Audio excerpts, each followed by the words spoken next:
sebagai ideologi dan utopia dalam tinjauan filsafat hermeneutika Paul Ricoeur. Oke.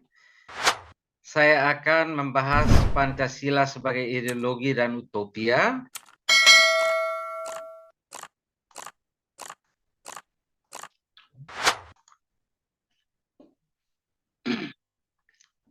Dan teks utama yang saya tafsir adalah pidato Bung Karno lahirnya Pancasila 1 Juni 45. Dan pertanggungjawaban metodologis saya pakai hermeneutika Ricoeur, terutama teori dia tentang otonomi semantis sebuah teks dan teori tentang mimesis. Pancasila adalah sebuah warisan yang paling bernilai yang kita terima dari Bung Karno dan para pendiri Republik ini, dan yang menjadi dasar negara Republik Indonesia. Dan Bung Karno pada beberapa kesempatan mengatakan bahwa Pancasila ini bukan karangan dia, melainkan mutiara yang digali dari rahim bumi Indonesia, dari lubuk sejarah dan pengalaman hidup masyarakat.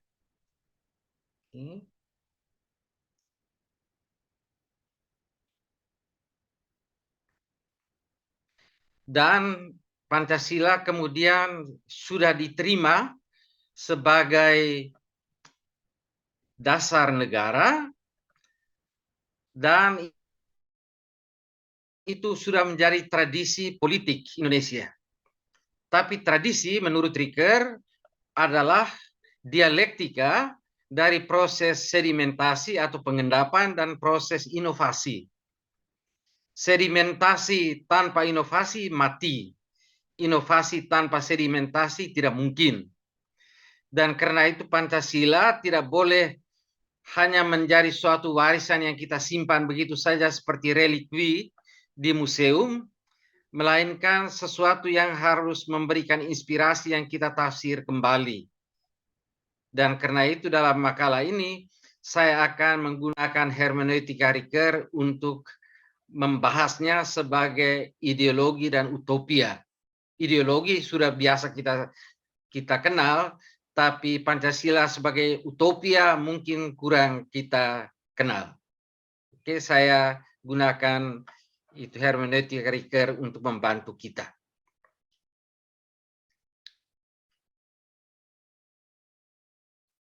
Ricoeur itu salah satu filsuf kontemporer yang sangat berjasa dalam bidang hermeneutika.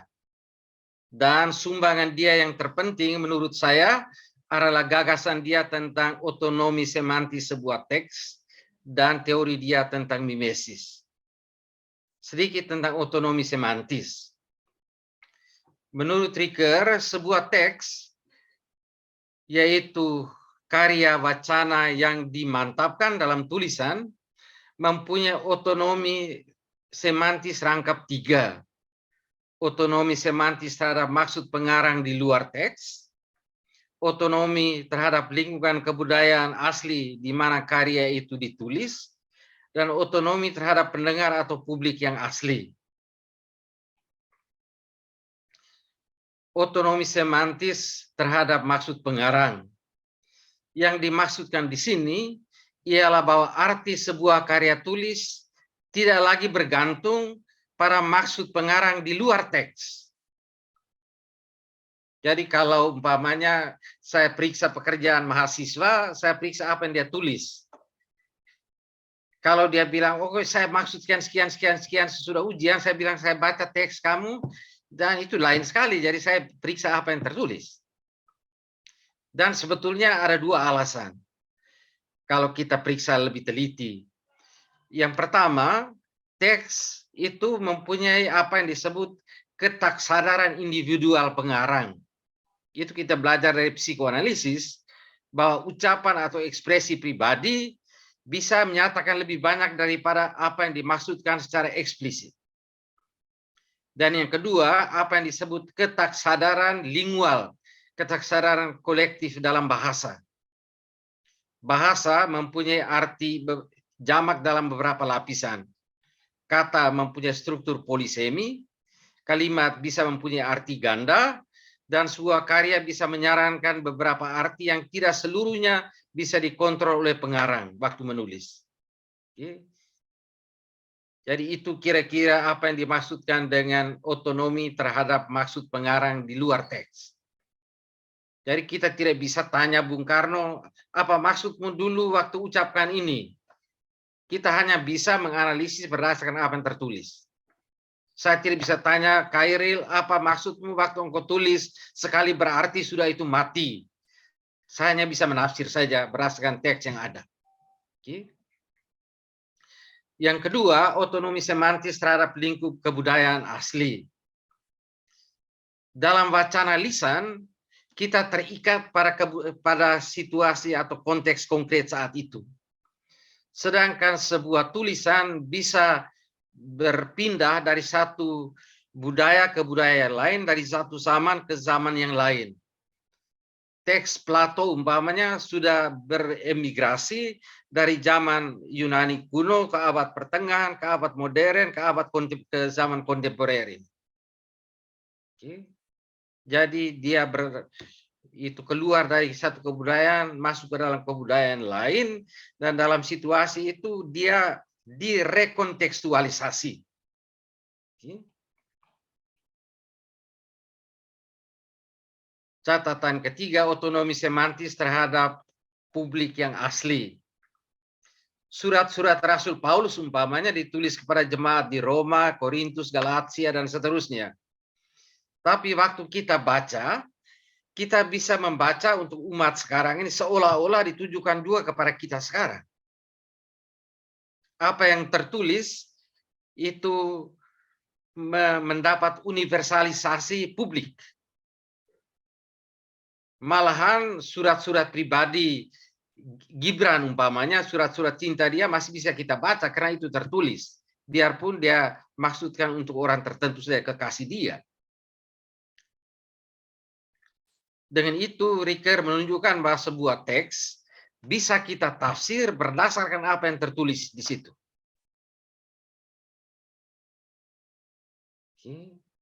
Dan otonomi semantis ini punya konsekuensi yang sangat penting.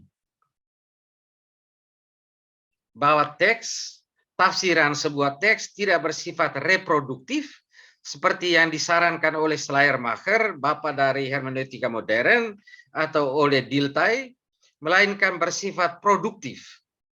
Karena kita selalu menafsirnya menurut kita punya itu konteks sekarang, menurut horizon pemahaman kita sekarang. Sehingga semua tafsiran selalu merupakan pembauran cakrawala atau fusion of horizons menurut Gadamer. Karena itu tafsiran selalu bersifat produktif. Maka pengarang meninggal, konteks sosial berubah, publik yang asli hilang, tapi sebuah teks dapat hidup dari generasi ke generasi berkat otonomi semantis sebuah teks. Pidato Bung Karno tentang Pancasila dan surat-suratnya dari Ende dulu, serta tulisan lainnya, bisa kita baca dan tafsir kembali secara kreatif dari perspektif kita sekarang. Itu catatan pertama tentang otonomi semantis sebuah teks. Catatan kedua tentang teori Ricoeur tentang mimesis. Kata mimesis berasal dari kata kerja mimestai dalam bahasa Yunani yang bisa diterjemahkan dengan meniru, mengulangi, mengikuti, meneladani, menjiplak, memalsukan, meragakan ulang, menciptakan kembali. Tapi Ricoeur mengambil alih istilah ini dari poetika Aristoteles, di mana mimesis harus diterjemahkan dengan tiruan kreatif. Jadi dia menggunakan dalam arti itu saja, suatu tiruan kreatif. Karena dia mendasarkan pada poetika Aristoteles, di mana tragedi, maksudnya drama-drama besar dulu dari Sophocles umpamanya, di situ Aristoteles mendefinisikan tragedi sebagai mimesis praxeos, yang berarti tiruan kreatif atas tindakan manusia. Dan mimesis praxeos melalui plot atau yaitu jalinan pelbagai peristiwa dengan macam-macam unsurnya menjadi sebuah rajutan kisah yang utuh yang dapat dipahami. mimesis dalam Aristoteles itu hanya berlaku di dalam teks suatu puisi, dalam satu drama, dalam satu karya sastra. Itu yang dimaksudkan oleh Aristoteles. Dan Ricoeur menggunakan dalam arti itu. Tapi kemudian Ricoeur memperluas menjadi 3 mimesis. Mimesis 1, yaitu prefigurasi tiruan kreatif sudah dalam tindakan konkret manusia.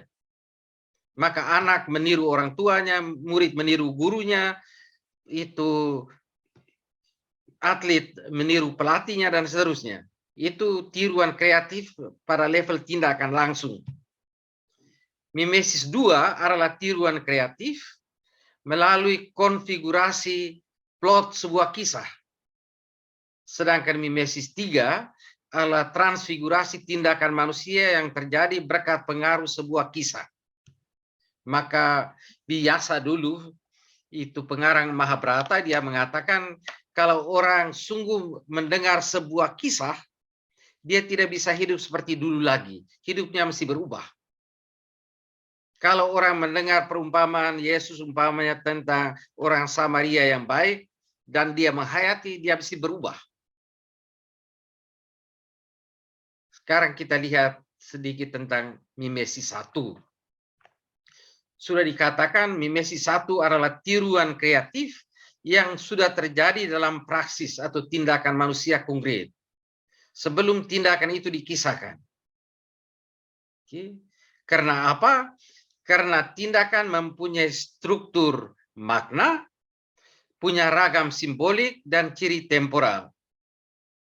Kalau kita buat analisis struktur makna dari sebuah tindakan, maka kita lihat tindakan mempunyai pelaku, tujuan, motif, lingkup sekitar, pelaku serta, dan akibatnya. Semua unsur ini bersama-sama membentuk jaringan konseptual yang kita sebut tindakan manusia, yang beda dari peristiwa alam. Tapi tindakan manusia itu mempunyai ragam simbolik dalam kebudayaan yang berbeda. Orang India misalnya kalau mereka mengatakan ya, mereka gelengkan kepala beberapa kali. Ya, yes. Orang Indonesia menganggukkan kepala tanda setuju, sedangkan menggelengkan kepala tanda tidak setuju. Jadi itu ragam simbolik menurut kebudayaan tertentu. Sedangkan ciri temporalnya jelas, sebuah tindakan selalu berdasarkan pengalaman masa lalu, kita buat sekarang demi sesuatu di masa depan. Itu saja yang secara sederhana. Oke. Dan tindakan, di situ Ricoeur tunjukkan bahwa antara tindakan dan kisah terdapat hubungan timbal balik. Without narrative, all action would be mute. Without the realm of action, all narrative would be empty. Jadi tanpa kisah, semua tindakan kita akan tetap bisu, tidak diketahui apa-apa. Sedangkan tanpa itu tindakan, semua kisah akan kosong belaka. Dan orang Indonesia bilang omong kosong. Mimesis 2. Mimesis 2 adalah konfigurasi plot sebuah kisah. Bagaimana hubungan mimesis 1 dan mimesis 2? Pertama, keduanya saling mengandaikan. Tindakan memberi bahan untuk dikisahkan, sedangkan kisah memberikan pemahaman yang lebih jelas dan tegas tentang tindakan itu. Kedua, kisah merupakan transformasi kreatif atas mimesis 1 melalui proses seleksi dan kombinasi. Terjadi proses seleksi karena umpamanya waktu seorang pengarang mengisahkan riwayat hidup Bung Karno umpamanya, tidak bisa dikisahkan seluruhnya. Hanya diambil beberapa data yang relevan dan dirajut menjadi satu. Itu proses seleksi. Dan proses kombinasi berarti bahan-bahan yang diseleksi kemudian dirajut sekian sehingga membentuk satu kesatuan. Tapi rajutan itu selalu berdasarkan pandangan tertentu, kepentingan tertentu. Oke. Biasanya semua itu membentuk satu komposisi yang harmonis. Tapi Ricoeur bilang sebuah cerita yang menarik bukan saja sesuatu unsur yang harmonis belaka di situ, melainkan juga unsur yang mengandung ketegangan, yang bisa mengubah alur cerita secara tak terduga. Ricoeur menyebutnya discordant concordance. Concordance artinya unsur yang menyatukan, discordant unsur yang memecah. Cerita menjadi satu cerita yang bisa dimengerti kalau unsur konkordansi lebih kuat dari unsur diskordansi. Tapi cerita menjadi menarik kalau ada ketegangan di antara keduanya. Mimesis 3, menurut Ricoeur, mimesis 3 menandai pertemuan antara dunia yang disarankan oleh sebuah teks dan dunia yang konkret dari pendengar. Apa yang oleh Gadamer disebut pembauran horizon atau pembauran cakrawala. Sebuah teks yang dibaca, sebuah kisah yang disimak menawarkan sebuah dunia potensial. Dan ketika kita menghayatinya, hidup kita ditransformasi atas dasar inspirasi sebuah kisah. Maka waktu kita mendengar, menghayati sebuah kisah dengan sungguh, dunia kita mengalami transformasi, hidup kita juga mengalami transformasi. Maka Ricoeur mengucapkan ini kata-kata dia yang saya paling suka. Dia mengatakan, the metamorphosis of the world in play is also the playful metamorphosis of the ego. Metamorfosis dunia dalam permainan wacana, adalah juga metamorfosis nan rancak dari ego.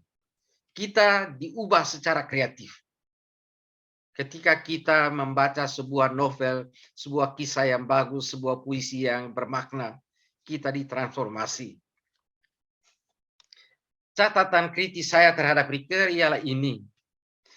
Karena Ricoeur mendasarkan teorinya para poetika, ia menekankan mimesis sebagai proses kreatif.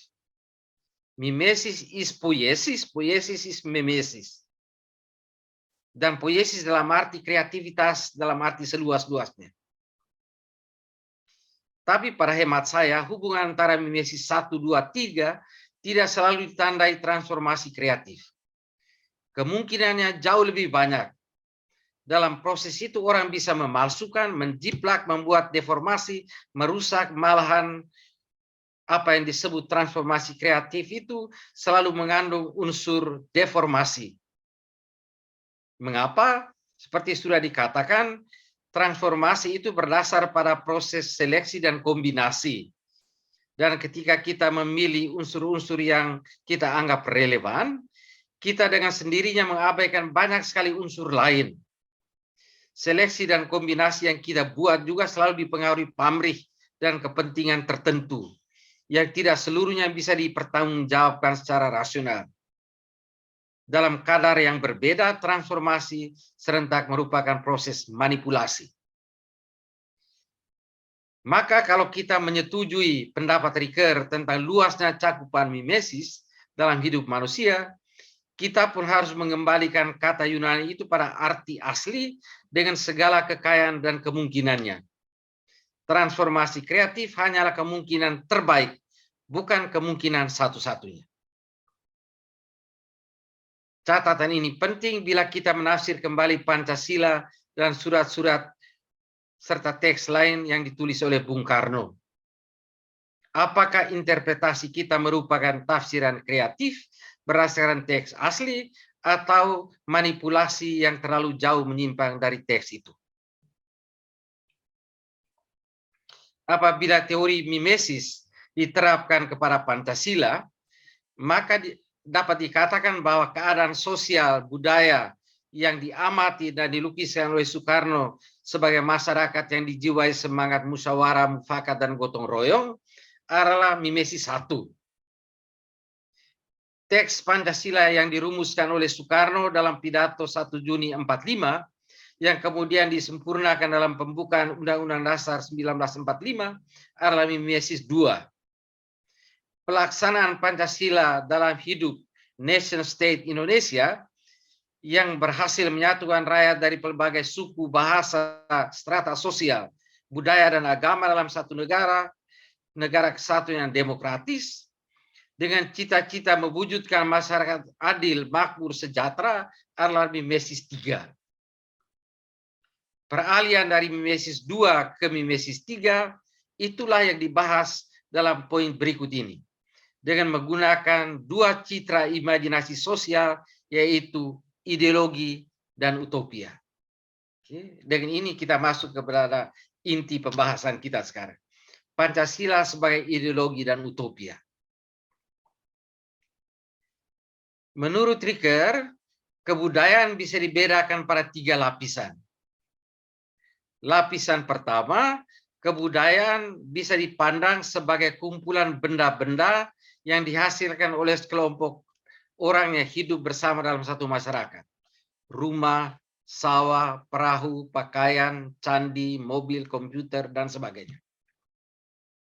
Pada lapisan yang lebih dalam, kita menemukan sistem nilai, lambang-lambang, pola tingkah laku, tradisi, peranata sosial yang mengatur cara hidup warga suatu masyarakat. Tetapi pada dasar yang terdalam, setiap kebudayaan memiliki apa yang disebut Ricoeur etiko-mythical nucleus, yaitu kompleks nilai paling asasi yang menjadi pegangan hidup bagi orang-orang yang ada bersama dalam satu lingkup kebudayaan dan serentak menjadi sumber inspirasi bagi kreativitasnya. Tak ada kebudayaan yang bisa hidup, bertahan, dan berkembang tanpa etiko-mythical nucleus. Meminjam istilah fisika, inilah inti atom sebuah kebudayaan yang mengikat dan mengatur seluruh peredaran dan kegiatan budaya dalam satu masyarakat. Pancasila dapat dipandang sebagai intipati pandangan hidup bangsa Indonesia. Ricoeur menggunakan istilah etiko-mythical nucleus. Itu tahun 65 pada awal pengembangan hermeneutikanya. Tapi kalau kita menggunakan gagasan Ricoeur pada puncak perkembangan hermeneutika, inti terdalam kebudayaan yang membuat nilai-nilai dasariah lebih tepat disebut etiko-mito-poetik nucleus. Etiko karena dari kata ethics, karena berurusan dengan nilai-nilai moral yang mengatur tingkah laku warga. Mito dari myth, karena inti kebudayaan seringkali tidak diungkapkan dalam rumusan rasional yang jelas, melainkan dikisahkan dalam mitos, bayang, kisah-kisah simbolis yang membuat pandang hidup suatu masyarakat. Poetik, karena dia menjadi ihlam bagi kreativitas masyarakat. Menurut Ricoeur, poetry is more than the art of making poems. It is poiesis or creation in the largest sense of the word. Itu kreativitas, itu sendiri. Pancasila adalah etiko mito poetik nukleus pandangan hidup bangsa Indonesia yang berhasil digali dan dirumuskan oleh Bung Karno. Selanjutnya akan diuraikan bagaimana Pancasila berperan sebagai ideologi dan utopia. Pertama, ideologi. Menurut Ricoeur, ideologi mempunyai 3 fungsi dalam hidup berbangsa dan bernegara, yaitu fungsinya sebagai integrasi sosial, sebagai legitimasi kekuasaan, dan sebagai distorsi sosial. Yang pertama, integrasi sosial. Fungsi pertama dan terbaik dari ideologi ialah integrasi sosial. Sebagaimana juga diuraikan oleh Clifford Geertz dalam bukunya The Interpretation of Cultures. Dalam pidatonya yang termasyhur tentang lahirnya Pancasila, Bung Karno menyitir gagasan Ernst Renan tentang le désir d'être ensemble, keinginan bersatu, sebagai syarat nation state. Dan kemudian mengutip juga pandangan Otto Bauer, eine Nation ist eine aus Schicksalgemeinschaft erwachsene Charaktergemeinschaft. Suatu bangsa adalah persatuan karakter yang timbul dari persatuan nasib. Jadi bukan saja kita imagine society, tapi kita berdasarkan pengalaman nasib bersama sudah. Tetapi Bung Karno menambahkan bahwa kehendak untuk bersatu berdasarkan pengalaman sejarah yang sama harus disertai kesatuan tanah tumpah darah, yaitu rangkaian pulau-pulau yang membentang antara benua Asia dan Australia, antara Samudra Pasifik dan Hindia. Sriwijaya dan Majapahit pernah menyatukannya. Dan menurut Bung Karno, Indonesia merdeka yang dicita-citakan akan menyatukannya kembali sebagai nation state. Pancasila adalah sebuah ideologi yang mempunyai kekuatan luar biasa dalam mengintegrasi bangsa Indonesia. Tidak ada bangsa yang begitu plural seperti penduduk Indonesia yang terdiri dari 714 suku atau kelompok etnis yang tersebar di ribuan pulau dengan bahasa dan budaya lokal masing-masing. Bung Karno menyatukan semua kelompok etnis itu dengan menyatakan bahwa dia menggali Pancasila dari bumi Indonesia sendiri. Memang benar, nilai-nilai dasaria yang dirumuskan dalam Pancasila bisa ditemukan akar umbinya dengan menyelidiki warisan budaya leluhur kita. Sila ketuhanan yang Maha Esa bisa ditemukan dalam religiositas masyarakat asli di Nusantara. Kami di Maumere di sini, mereka menyebut Tuhan itu Amalera bulan reta ini yang tanah bawah kalau mereka berdoa. Oke. Kepada Tuhan itu. Yang itu Bapa yang mengatasi langit dan Ibu yang mendasari bumi ini. Oke, dalam bahasa Sika. Dan hampir pasti di seluruh Nusa Tenggara di sini strukturnya hampir sama. Peri kemanusiaan yang adil dan beradab bisa dilihat dalam penghormatan terhadap martabat manusia dalam hidup bersama kita. Kesatuan kita sebagai bangsa dan demokrasi mempunyai akarnya dalam musyawarah mufakat. Perjuangan untuk keadilan sosial dan mewujudkan masyarakat yang adil dan makmur ditunjukkan dalam pola hidup gotong royong leluhur kita. Dalam arti ini, Bung Karno menggalinya dari bumi Indonesia sendiri dan kemudian berfungsi menyatukan seluruh warga menjadi satu bangsa secara lebih sadar dan terencana. Tapi para peneliti yang mempelajari Pancasila secara kritis ilmiah juga tahu bahwa pandangan keagamaan, perikemanusiaan, kesatuan bangsa sebagai nation state, serta gagasan demokrasi dan keadilan sosial yang dirumuskan Soekarno tidak terlepas dari pengaruh para filsuf besar dan pemikir-pemikir yang sudah mengilhami Bung Karno. Kalau kita baca itu latar belakang literatur Bung Karno, bacaannya luas sekali. Ini menunjukkan bahwa Indonesia sebagai negara kepulauan yang terbuka ke arah 8 penjuru angin senantiasa terbuka terhadap pengaruh-pengaruh asing yang diintegrasikan ke dalam kebudayaan di Nusantara sejak zaman dahulu sampai sekarang. Ini diperlihatkan misalnya oleh bahasa Indonesia yang berakar dalam bahasa Melayu tapi sekaligus menyerap kosakata dari bahasa Jawa, Sanskerta, Arab, Belanda, Latin, Inggris, dan seterusnya.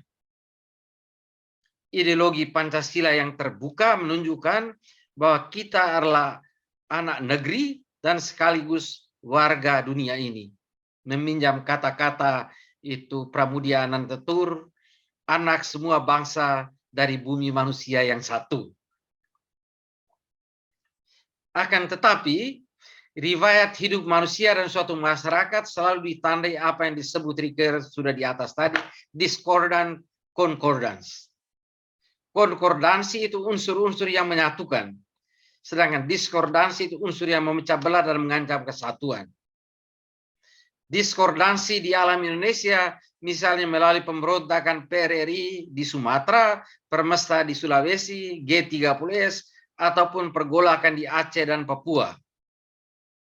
Semua unsur diskordan ini mengancam, tapi sekaligus memicu dinamisme pemerintah dan warga untuk mengusahakan perwujudan negara yang lebih baik. Dan sejarah Indonesia menunjukkan bahwa Pancasila mempunyai kekuatan dan kelenturan untuk menampung diskordan concordance dalam hidup bersama sebagai bangsa. Itu fungsinya yang terbaik sebagai integrasi sosial. Fungsi ideologi kedua adalah legitimasi kekuasaan. Menurut Ricker, fungsi kedua ideologi adalah legitimasi kekuasaan. Setiap pemimpin negara atau masyarakat memiliki kekuasaan atau kewenangan tertentu. Tapi kekuasaan itu berasal dari mana? Manakah sumber kekuasaan yang sah? Inilah masalah legitimasi atau pengabsahan kekuasaan. Dalam filsafat politik dikenal 3 macam legitimasi kekuasaan pemimpin. Itu bisa dibaca dalam buku itu Romo Mani Suseno. Yang pertama, legitimasi religius yang mengatakan bahwa pemimpin menerima kekuasaan dari Tuhan. Hal ini berlaku dalam banyak kerajaan kuno di mana raja dianggap titisan dewa. Oleh karena pemimpin menerima kekuasaannya langsung dari Tuhan, dari yang maha tinggi, maka kekuasaan yang bersifat absolut dan tidak dapat diganggu-gugat. Yang kedua, legitimasi eliter yang memberikan kekuasaan hanya kepada kelompok elit, entah karena turunan, kasta, kepandaian, atau ideologi. Bentuk tradisional dari legitimasi eliter ialah aristokrasi, sedangkan bentuknya yang modern ditemukan antara lain dalam teknokrasi, yaitu pemerintahan oleh para ahli dalam bidang ilmu pengetahuan dan teknologi. Yang ketiga, legitimasi demokratis yang berdasarkan kedaulatan rakyat. Pemimpin ialah tokoh yang dipilih oleh rakyat. Ia menerima wewenang dari rakyat dan melakukan tugasnya demi kepentingan rakyat. Karena itulah dia bertanggung jawab juga terhadap rakyat. Dalam teori politik, ketiga model ini seringkali dipisahkan satu sama lain. Tetapi untuk konteks negara yang berdasarkan Pancasila, kita bisa menghubungkannya sebagai berikut. Secara religius, semua kekuasaan dan kewenangan pada akhirnya bersumber pada Tuhan. Tapi kekuasaan itu tidak pernah diturunkan langsung oleh Tuhan kepada penguasa, melainkan melalui sesama warga atau anggota masyarakat yang memilih pemimpin itu. Maka pertanggungjawaban terhadap Tuhan selalu harus diberikan melalui pertanggungjawaban terhadap para anggota yang memilihnya. Sebagaimana sembah bakti kepada Tuhan dinyatakan dalam pelayanan terhadap sesama. Atau kita bisa katakan kasih kepada Tuhan dibuktikan dalam kasih kita terhadap sesama. Atas cara ini, kekuasaan pemimpin yang bersifat absolut dan sewenang-wenang dibatalkan. Dengan ini pula legitimasi religius dihubungkan dengan legitimasi demokratis. Karena pemimpin dipilih oleh rakyat dan bertanggung jawab terhadap rakyat. Selanjutnya, legitimasi demokratis pun mempunyai hubungan dengan legitimasi eliter, karena para anggota masyarakat tentu memilih pemimpin berdasarkan keunggulan para pemimpin tersebut. Di Indonesia sekarang masih berlaku praktik bahwa para pemimpin bersumpah atas nama Tuhan untuk melaksanakan tugas dengan sebaik-baiknya. Praktek ini secara implisit mengandung pengakuan bahwa pertanggungjawaban pelaksanaan kekuasaan kepada rakyat pada akhirnya merupakan pertanggungjawaban terhadap Tuhan. Inilah legitimasi dalam negara Pancasila. Dan ini juga fungsi Pancasila sebagai legitimasi kekuasaan. Yang ketiga, fungsi terburuk dari ideologi ialah distorsi sosial. Hal ini terjadi karena pemerintah menyalahgunakan Pancasila untuk membenarkan tindakan sewenang-wenang. Sebagai contoh dalam sejarah Indonesia, rezim Soeharto pernah menangkap dan memenjarakan sejumlah orang tanpa proses pengadilan dengan mencap mereka sebagai komunis ataupun tidak Pancasilais. Begitu juga dalam masa Orde Baru, sejumlah surat kabar dan majalah yang menyampaikan kritik terhadap pemerintah dibredel dan diberangus. Hal ini adalah sebuah distorsi sosial dengan menggunakan ideologi Pancasila secara sewenang-wenang demi melangsungkan kemapanan kekuasaan. Tapi distorsi ini tidak hanya dilakukan oleh satu rezim secara keseluruhan, melainkan juga oleh setiap pemimpin yang bersumpah atas nama Tuhan untuk melayani masyarakat dengan sebaik-baiknya, tapi kemudian menyalahgunakan kekuasaan itu untuk kepentingan diri semata-mata. Ada sosok pemimpin yang hanya menata kata indah dalam kampanye politik, tapi tidak mewujudkan dalam tindakan nyata. Apalagi dalam era digital yang antara lain ditandai post-truth, gawai komunikasi digital seringkali digunakan untuk meyakinkan publik dengan membangkitkan emosi berupa sentimen keagamaan, sentimen kesukuan, atau pemihakan politik. Itu kita bisa dengar setiap hari. Dengan polesan pesan indah, sekalipun apa yang disampaikan itu tidak benar. Kebohongan yang disampaikan terus-menerus melalui sarana digital pada akhirnya dianggap kebenaran oleh orang-orang yang tergugah emosinya dan tidak bersikap kritis dengan mencari fakta yang benar. Itulah fungsi terburuk dari ideologi ketika dia disalahgunakan untuk kepentingan-kepentingan sendiri atau kepentingan golongan, tapi bukan untuk melayani masyarakat. Itu tentang ideologi. Kita pindah ke pokok kedua tentang Pancasila sebagai utopia. Menyebut Pancasila sebagai utopia mungkin agak mengejutkan, karena secara populer utopia biasanya dimengerti sebagai khayalan belaka tentang suatu sistem sosial yang sempurna, tapi sama sekali tidak mungkin diwujudkan. Karena itu dibutuhkan sedikit penjelasan tentang arti kata utopia sebagaimana diuraikan oleh filsuf Paul Ricoeur. Utopia berasal dari kata Yunani dan topos, yang secara harfiah berarti tidak bertempat dimanapun juga. Kata ini dipakai pertama kali oleh Sir Thomas More dalam bukunya yang berjudul Utopia untuk melukiskan sebuah masyarakat khayalan sempurna, tapi pengarangnya sendiri mengatakan bahwa sama sekali tidak bisa diwujudkan. Pengertian inilah yang kemudian menjadi populer dalam masyarakat. Ricoeur sebaliknya tidak menggunakan kata utopia dalam pengertian Thomas More. Ricoeur lebih menyetujui paham utopia sebagai cita-cita yang mempunyai kemungkinan untuk diwujudkan, sebagaimana dikemukakan oleh beberapa pemikir modern seperti Karl Mannheim, Saint-Simon, dan Charles Fourier.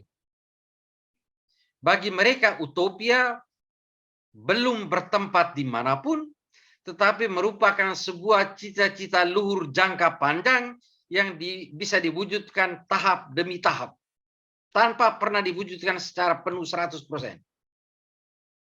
Dalam pengertian inilah Bung Karno mencita-citakan negara Indonesia yang merdeka berdasarkan Pancasila. Kemerdekaan untuk Soekarno hanyalah jembatan emas yang harus dilewati untuk membangun Indonesia yang dicita-citakan di seberangnya berdasarkan Pancasila.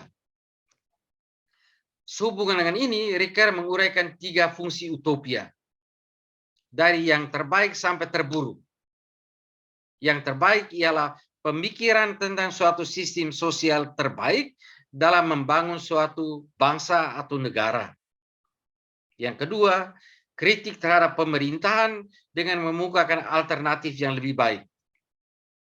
Dan fungsi yang ketiga yang terburuk ialah pelarian dari kenyataan ke dalam dunia khayalan semata-mata. Fungsi pertama, utopia sebagai pemikiran tentang sistem sosial terbaik.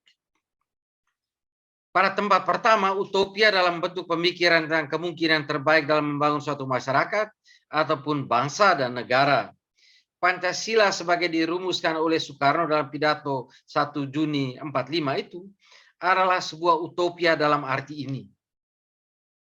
Ketika merumuskan sila kebangsaan, Soekarno mencita-citakan suatu nation state yang merangkul semua golongan, semua suku, strata sosial, golongan agama, serta merangkum semua kerajaan-kerajaan kecil di Kepulauan Nusantara ini. Beliau berkata, saya kutip dengan itu cara penulisan masih asli dari tahun 45-50-an dulu. Kita hendak mendirikan negara semua buat semua. Bukan semua buat satu orang, bukan buat satu golongan, bukan golongan bangsawan maupun golongan kaya, tapi semua buat semua. Dan bagi segenap warga Indonesia dari semua golongan itu, Soekarno mencita-citakan sebuah tanah air. Menurut geopolitik, Indonesia adalah tanah air kita. Indonesia yang bulat, bukan Jawa saja, bukan Sumatera saja, bukan Borneo saja, bukan Celebes saja, atau Ambon saja, atau Maluku saja. Tapi segenap kepulauan yang ditunjuk oleh Allah Subhanahu wa Ta'ala menjadi satu kesatuan di antara dua benua dan dua samudera. Itulah tanah air kita. Tapi itu masih suatu cita-cita. Kebangsaan Indonesia ditandai multikulturalitas, yang berarti mencakup banyak suku dari aneka budaya yang hidup berdampingan. Multikulturalitas itu fakta.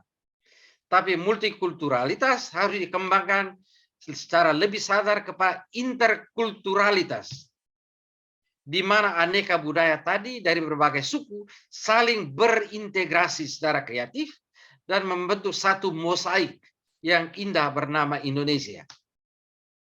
Bhinneka Tunggal Ika merupakan cita-cita atau proses yang tidak pernah selesai. Dalam arti ini, dia tetap merupakan utopia, cakrawala penunjuk arah, namun tetap tak tergapai sepenuhnya. Selanjutnya, sila kebangsaan ini dihubungkan dengan sila kedua. Soekarno menyebutnya internasionalisme atau peri kemanusiaan. Bung Karno berkata, saya kutip, kebangsaan kita yang kita anjurkan bukan kebangsaan yang menyendiri, bukan chauvinisme, dan lebih lanjut, kita bukan saja harus mendirikan negara Indonesia merdeka, tetapi kita harus menuju pula kepada suatu kekeluargaan bangsa-bangsa. Saya seorang nasionalis, tapi kebangsaan saya adalah peri kemanusiaan, kata Bung Karno sambil mengutip Mahatma Gandhi. My nationalism is humanity. Sejatinya, peri kemanusiaan itu berhubung dengan penghormatan terhadap hak-hak asasi dan martabat manusia. Dan hal ini tidak hanya berlangsung dalam pergaulan internasional, melainkan juga dalam hubungan internal antar warga Indonesia. Hak asasi yang hak ini dijabarkan secara agak terbatas dalam Undang-Undang Dasar 45, dalam tahun 45 dulu. Seperti hak untuk mendapat perlakuan sama di depan hukum, hak untuk berserikat dan berkumpul, dan seterusnya. Kemudian melalui proses amandemen yang berlangsung dari tahun 99 sampai 2002, peri kemanusiaan itu disempurnakan dengan masuknya satu bagian yang substansial, yaitu bab XA yang berjudul, atau 10A, yang berjudul Hak Asasi Manusia, yang memuat 10 pasal dari 28A sampai dengan 28J. Di situ antara lain dikemukakan hak untuk hidup, hak untuk membentuk keluarga, untuk melanjutkan keturunan atas kewarganegaraan, dan seterusnya.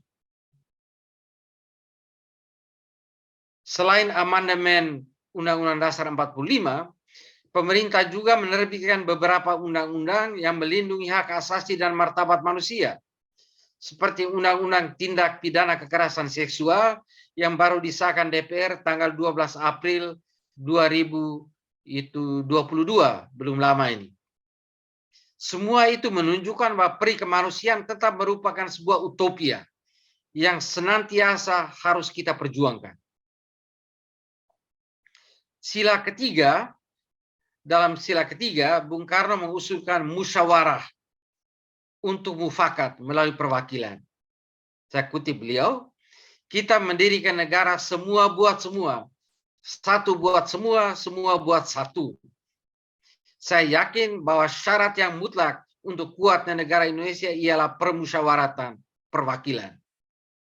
Soekarno membayangkan bahwa suatu musyawarah yang dihadiri wakil-wakil rakyat akan terjadi dalam musyawarah itu akan terjadi pertukaran pikiran, percaturan pendapat, perbenturan faham demi menghasilkan apa yang terbaik bagi kepentingan bangsa melalui mufakat. Memang kalau kita lihat perdebatan Bung Karno, Syahrir, Hatta, itu mereka para pendiri Republik ini, dengan perdebatan DPR kita sekarang, ya kita lihat bahwa sebetulnya perdebatan generasi pendiri jauh lebih bermutu.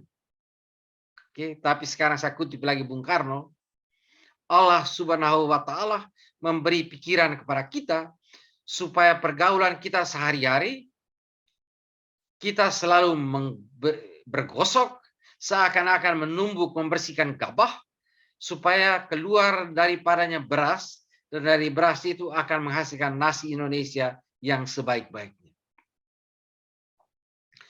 Prinsip musyawarah untuk mufakat untuk demokrasi Pancasila dibedakan Soekarno dari demokrasi Barat. Saya kutip, kalau kita mencari demokrasi hendaknya bukan demokrasi Barat, tapi permusyawaratan yang memberikan hidup, yakni politik ekonomi demokrasi yang mampu mendatangkan kesejahteraan sosial. Dengan ini Bung Karno menghubungkan demokrasi politik dengan apa yang disebutnya ekonomi demokrasi. Maka prinsip keempat yang dikemukakan Bung Karno dalam pidato itu ialah kesejahteraan sosial. Beliau menolak kapitalisme di mana para pemilik modal mengeruk keuntungan sebesar-besarnya, sedangkan rakyat banyak, rakyat kecil tetap miskin dan terlantar. Bung Karno memperjuangkan kesejahteraan bagi seluruh rakyat Indonesia. Beberapa kali dalam pidato beliau menggunakan istilah dalam bahasa Belanda, social rechtvaardigheid, yang berarti keadilan sosial. Itu berarti kesejahteraan negara harus dibangun di atas prinsip keadilan. Jadi kita bisa bayangkan jauh sebelum teori John Rawls yang mengajarkan bahwa keadilan yang sesungguhnya berarti memberikan peluang terbesar bagi mereka yang paling itu kurang beruntung dengan prinsip Maximin, Soekarno sudah memperjuangkan itu. Hanya karena itu empati dia terhadap penderitaan rakyat. Menurut Bung Karno, utopia keadilan sosial dan kesejahteraan sudah lama hidup di tengah masyarakat dalam mitos ratu adil. Saya kutip beliau sekarang, apa yang dimaksud dengan ratu adil? Yang dimaksud dengan faham ratu adil ialah social rechtvaardigheid. Rakyat ingin sejahtera. Rakyat yang tadinya merasa kurang makan, kurang pakaian, menciptakan dunia baru yang di dalamnya ada keadilan di bawah pimpinan Ratu Adil itu. Maka oleh karena itu, jikalau kita memang betul-betul mengerti, mengingat, mencintai rakyat Indonesia, marilah kita terima prinsip hal sosial rechtvaardigheid itu. Prinsip terakhir dan terdalam ialah ketuhanan. Menyusun Indonesia merdeka dengan bertakwa kepada Tuhan Yang Maha Esa. Soekarno mencita-citakan sila ketuhanan di mana tiap orang boleh menganut dan mempraktikkan keyakinan agamanya dengan bebas. Saya kutip, hendaknya negara Indonesia ialah negara yang tiap-tiap orangnya dapat menyembah Tuhannya dengan cara yang leluasa. Segenap rakyat hendaknya bertuhan secara kebudayaan, artinya dengan tiada egoisme agama. Selanjutnya beliau menegaskan bahwa penganut agama-agama harus menghayati keyakinan agama dengan cara yang berkeadaban, yaitu dengan hormat menghormati satu sama lain. Inilah prinsip untuk kebebasan beragama dan toleransi. Tetapi kalau kita mengamati sejumlah praktik fanatisme dan radikalisme agama yang terjadi sekarang ini, maka ketuhanan yang berkeadaban yang dirumuskan Soekarno tetap merupakan utopia yang perlu diperjuangkan terus-menerus. dalam proses menggali prinsip-prinsip yang dijadikan dasar negara, Bung Karno menggali itu mulai dari permukaan. Maka karena dia menggali dari permukaan, mulai dari kebangsaan dan terus ke bawah. Dan dia menemukan ketuhanan yang Maha Esa sebagai prinsip terdalam yang melandasi semua asas lain. Kemudian dalam pembukaan Undang-Undang Dasar 45, sila ketuhanan ditempatkan sebagai sila pertama. Oke. Kemudian, sila pertama. Sebetulnya hal ini tidak bertentangan. Ketika Bung Karno mencari pendasaran, maka dasar terdalam dan terakhir dari semua asas ialah Tuhan Yang Maha Esa. Sebaliknya kalau hidup manusia serta seluruh makhluk ciptaan dilihat sebagai suatu proses penciptaan, Tuhanlah Sang Pencipta itu adalah awal mula dan pengasal segala sesuatu. Tuhan adalah titik alfa dan omega, awal dan akhir dari semesta ciptaan ini. Kelima sila yang dirumuskan oleh Bung Karno dalam pidato 1 Juni itu merupakan sebuah utopia dalam arti terbaik. Tahun itu 1986 atau 87, saya masih di Leuven waktu sedang menyelesaikan doktorat saya, dan Profesor de Klerk, itu profesor bidang filsafat politik di Leuven, minta saya satu kali beri kuliah khusus tentang Pancasila. Saya kaget sekali. Saya tanya, Profesor, kenapa? Dia bilang menurut penelitian dia, Pancasila adalah satu model ideologi yang terbaik yang dia pernah temukan. Saya bangga luar biasa. Tapi sekarang saya merumuskan sebagai ideologi sekaligus utopia. Utopia karena apa? Dia merujuk pada cita jangka panjang yang hanya bisa dilaksanakan tahap demi tahap, tapi tidak pernah tergapai secara sempurna sepenuhnya. Utopia dalam pengertian ini merupakan suatu horizon atau kaki langit yang menunjuk arah perjuangan kita sepanjang sejarah, tapi tidak pernah terjangkau sepenuhnya. Entah itu keadilan sosial, entah itu peri kemanusiaan, entah itu kesatuan kita sebagai bangsa, dan penghayatan kebebasan beragama, semua itu tetap harus diperjuangkan. Yang kedua, utopia sebagai kritik terhadap kemapanan kekuasaan. Menurut Ricoeur, fungsi utopia yang kedua ialah kritik terhadap kemapanan kekuasaan dengan menganjurkan alternatif yang lebih baik. Where ideology is legitimation, utopia is an alternate to present power. Kalau ideologi merupakan legitimasi kekuasaan yang ada, utopia mempertanyakannya dengan membukakan kemungkinan yang lebih baik demi terwujudnya bonum comune yang kita cita-citakan. Fungsi utopia kedua ini sebetulnya sudah tersirat dari apa yang dijelaskan oleh fungsi pertama. Kekuasaan yang ada selalu bisa dievaluasi, dipertanyakan, dikritik, diperbaiki berdasarkan nilai-nilai luhur yang terkandung dalam Pancasila sendiri. Bila terjadi kekerasan atau persekusi agama, maka para warga harus menimba kembali inspirasi dari sila ketuhanan yang Maha Esa yang menjamin kebebasan beragama dan toleransi. Bila terjadi pelanggaran terhadap hak asasi manusia, sila kemanusiaan yang adil dan beradab harus menjadi rujukan untuk memperjuangkan kembali pemulihan martabat itu, dan seterusnya. Bila pemerintah terjebak dalam arus neoliberalisme yang sangat mementingkan keuntungan bagi para kapitalis, kita harus mengkritik pemerintah dengan keras berdasarkan cita-cita keadilan sosial bagi seluruh rakyat Indonesia. Terakhir, fungsi terburuk dari utopia ialah pelarian dari kenyataan.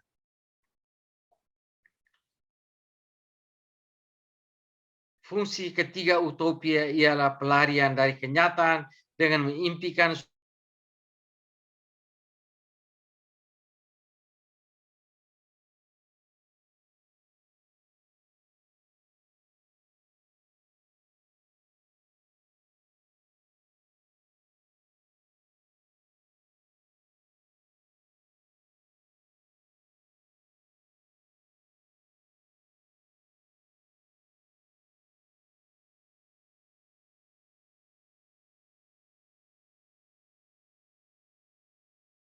melakukan korupsi tanpa usaha untuk menyejahterakan masyarakat, maka Pancasila dimanipulasi sebagai utopia dalam arti terburuk. Sebagai warga yang bertanggung jawab, kita semua orang yang berkehendak baik, khususnya para cendekiawan, harus berusaha agar Pancasila tidak diselewengkan menjadi utopia dalam arti terburuk ini. Apalagi dalam era digital yang antara lain ditandai post-truth. Post-truth artinya kebenaran tidak penting. Yang penting adalah daya untuk meyakinkan orang. Itu post-truth. Orang gampang menggunakan kekuatan media sosial bukan terutama untuk kebenaran, melainkan untuk menyampaikan propaganda belaka dengan membangkitkan sentimen keagamaan, kesukuan, atau pemihakan politik. Di situ gampang sekali Pancasila dipakai sebagai utopia dalam artinya yang terburuk. Penutup, bagaimana hubungan ideologi dan utopia?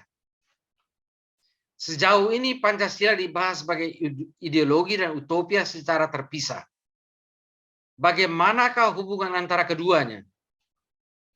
Menurut Ricker, ideologi dan utopia adalah dua sisi dari imajinasi sosial yang membentuk suatu bangsa sebagai identitas naratif, yang merupakan tegangan antara apa yang sudah dicapai dan kemungkinan baru yang masih harus digapai. Ideologi berfungsi mempertahankan identitas sebagaimana adanya, das Sein. Sedangkan utopia selalu membuka kemungkinan pada apa yang lebih baik, yang masih harus digapai, das Sollen. Indonesia sebagai bangsa yang bertanah air satu, berbahasa satu, yang terhimpun dari banyak suku budaya adalah ibarat sebuah teks atau kisah yang sudah ditulis. Tapi komposisi sebuah kisah tentang hidup manusia atau masyarakat selalu ditandai apa yang tadi sudah disebut discordan concordance. Tegangan antara unsur yang menyatukan dan yang memecah belah.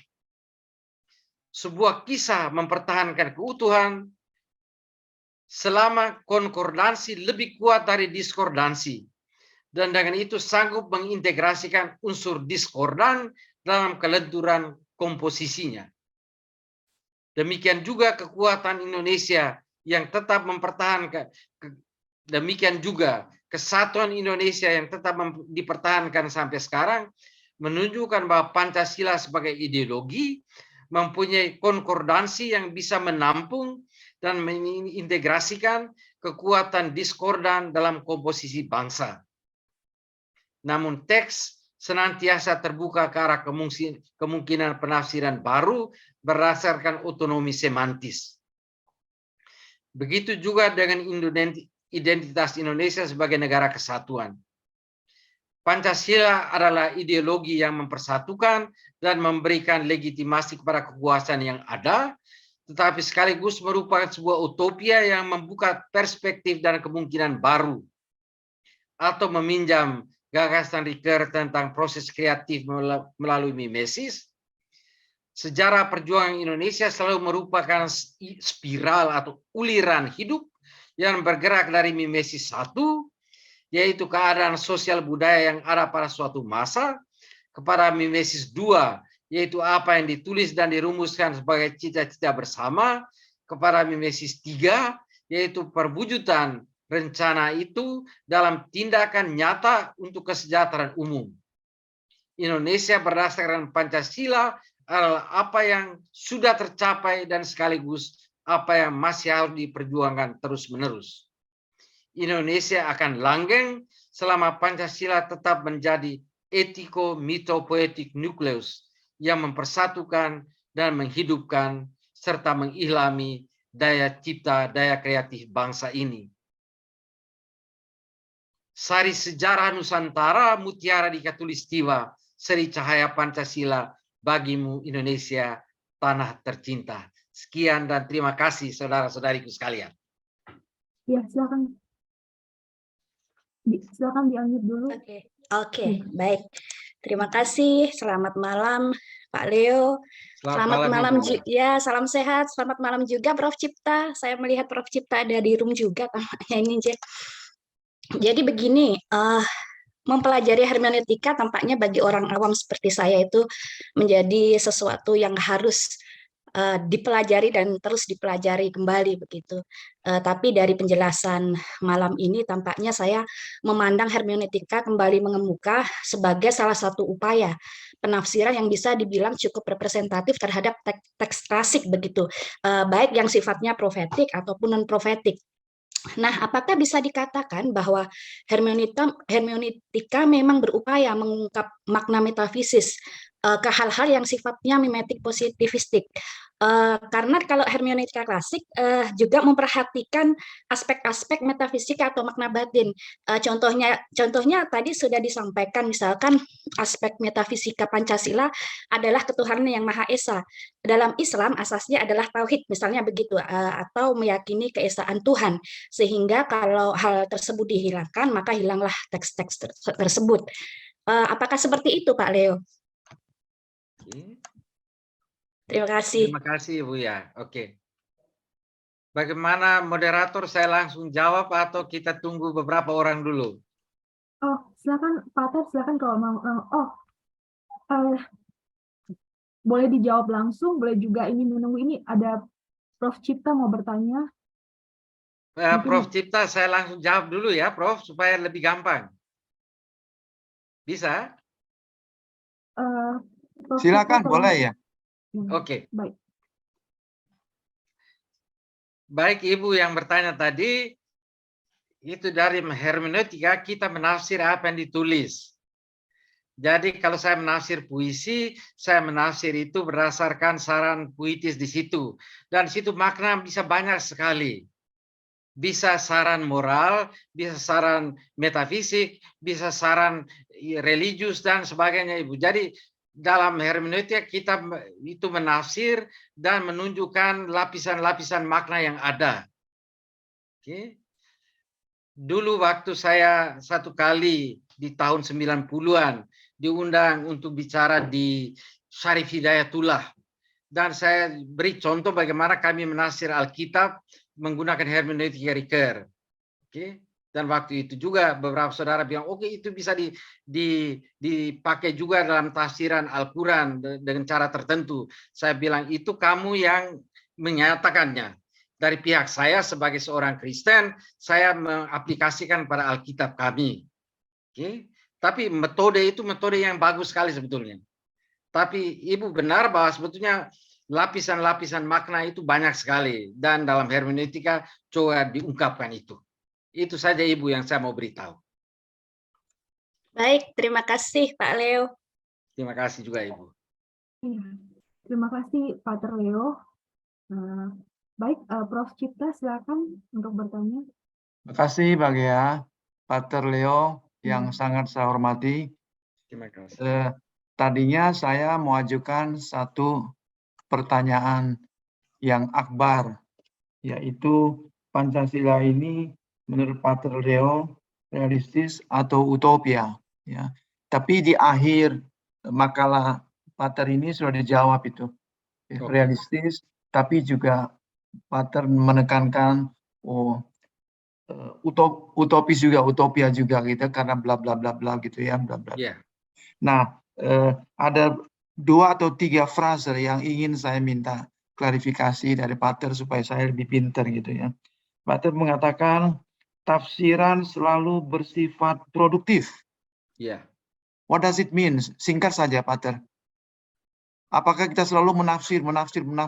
Pancasila juga sekarang kita penafsiran yang keberapa kali gitu. Maksudnya apa ya? Tafsiran itu selalu bersifat produktif. Oke. Mungkin saya tunjuk dulu di bagian tafsiran kitab suci, Pak ya. Silakan. Supaya lebih gampang. Ya. Oke. Kalau kita menafsir sebuah teks, kita menafsir berdasarkan perspektif kita sekarang. Sekarang kita kita tidak pernah menafsir berdasarkan perspektif orang dulu. Ya. Dan kalau kita bilang tidak, saya menafsirkan perspektif orang dulu, tapi sebetulnya saya merekonstruksi berdasarkan pemahaman saya sekarang. Ya.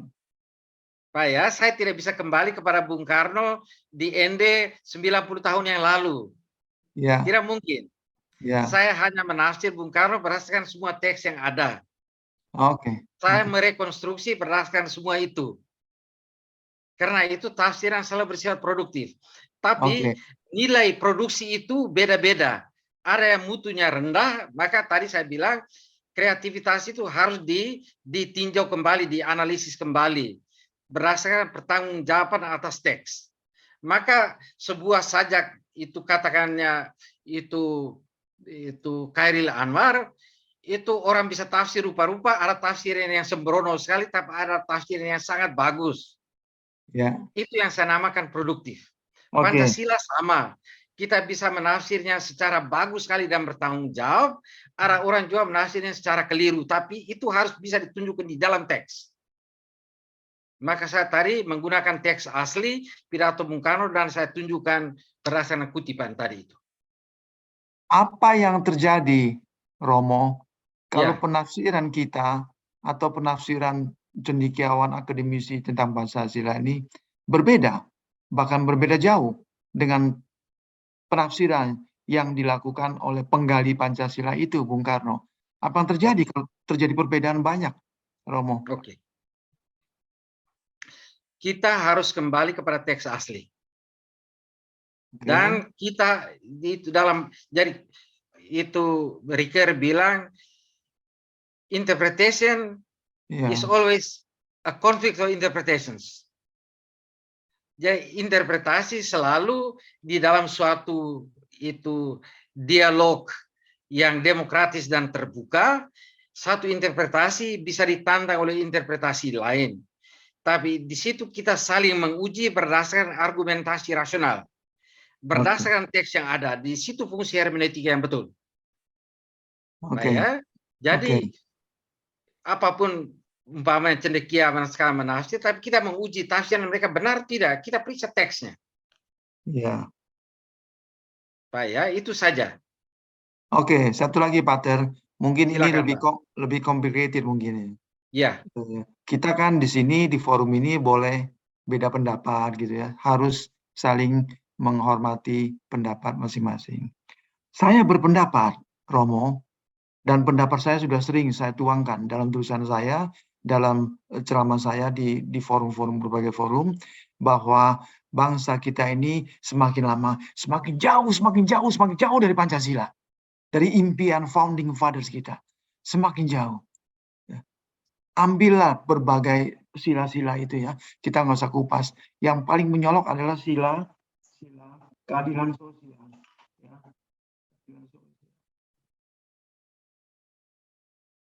keadilan sosial bagi seluruh Indonesia. rakyat Indonesia. Ini semakin jauh dari impian kita ya. Kita mau adil semua rakyat macam-macam.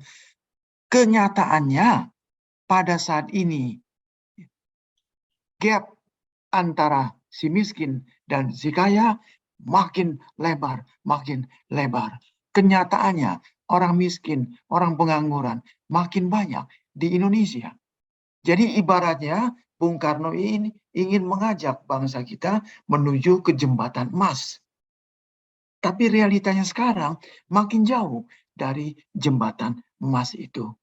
Nah, suatu hari saya dengan istri jalan-jalan pergi ke Amerika di kota yang hebat sekali. Ya, kita makan di sana dan saya terkejut sekali. Ada orang ya di obok-obok tong sampah. Ini di restoran yang mewah, tong sampah lalu dimakan hasil korek-korek di tong sampah itu. Di restoran, aduh, kita kesian sekali dari itu. Ini Amerika nih, Amerika. Oke, nggak lama setelah itu kejadian serupa kami alami di salah satu mall. Waktu itu dikenal mall paling mewah di Republik Indonesia.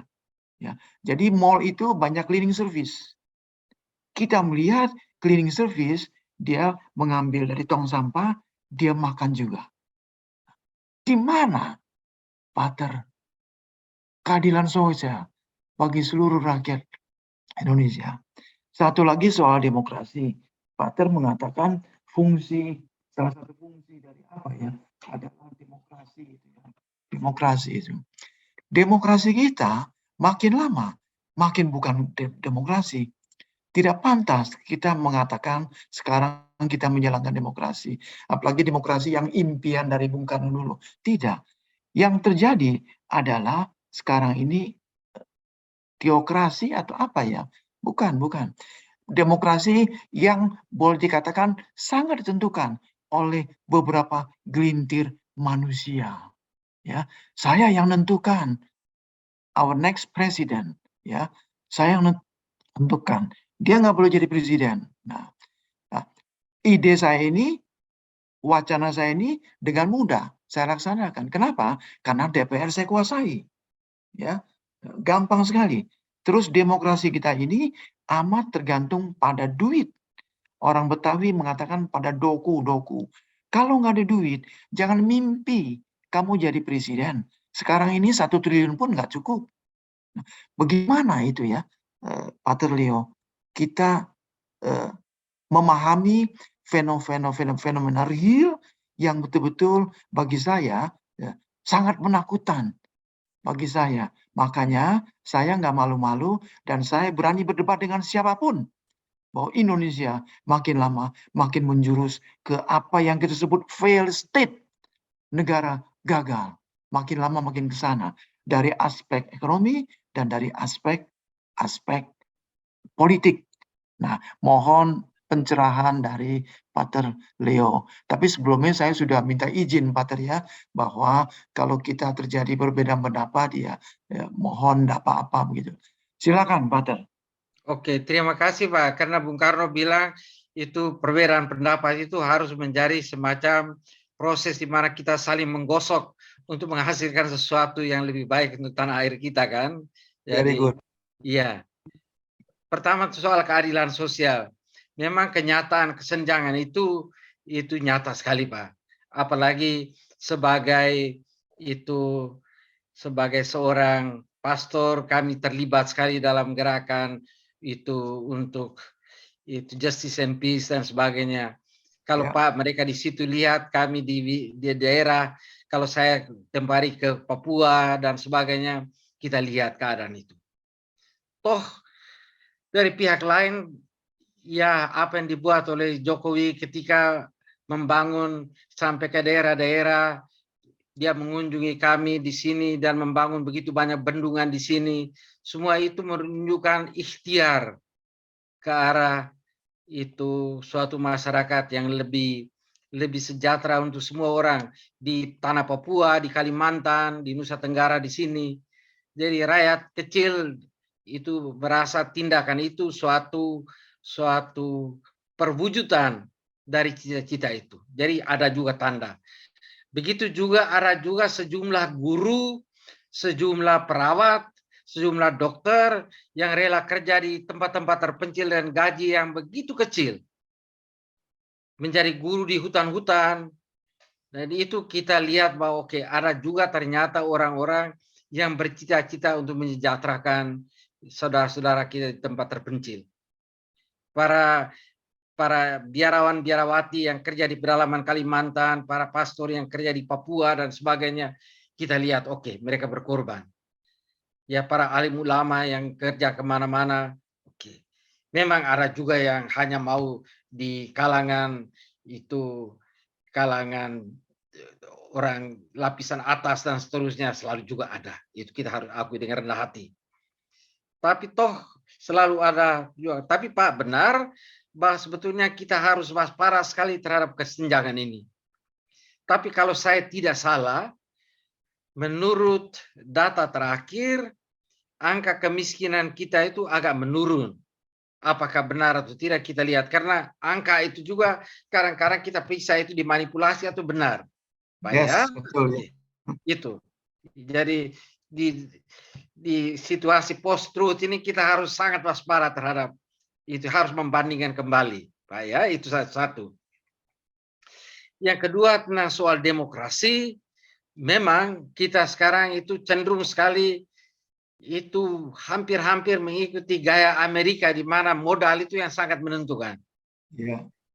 Dari pihak lain, pers kita yang bebas, itu diskusi terbuka dan sangat kritis, di mana orang-orang yang sangat kritis terhadap pemerintah boleh berbicara, semua itu juga memberikan suatu harapan. Jadi kita, dan bahwa itu contoh dari Jokowi sendiri ya, orang tanpa modal dari awal dulu, tapi memang dia didukung oleh satu partai politik. Tapi orang bisa mulai dari situ, dari itu menjadi inspirasi sekali bahwa orang-orang yang berjuang dengan satu cita-cita yang luhur, kalau dia menemukan dukungan yang tepat, toh bisa terjadi sesuatu. Kita harap bahwa oke, nanti ada juga pemimpin kita yang bisa kita pilih tahun 24 nanti bisa juga membawa suatu perubahan. Terutama hemat saya kita pilih orang-orang di DPR yang lebih bermutu lah, hemat saya. Yang lebih itu berdebat secara kritis demi kepentingan tanah air, demi kepentingan rakyat. Oke, itu saja Pak yang saya bisa katakan. Sedangkan data Pak mereka mungkin lebih tahu, oke, daripada kami yang di daerah ini. Tapi saya kira itu saya yang bisa saya jawab. Terima Bahwa kasih Pak harapan- Leo, bagus Ya, ya. ya. Terima kasih. Terima kasih Pak ya. Baik, terima kasih Pater. Berikutnya ini ada pertanyaan dari, ini ada Pak Grace Purwonugroho mau bertanya. Silakan Pak Grace. Selamat malam, Romo. Selamat malam. Ya, Pak Nugroho. saya cukup apa namanya,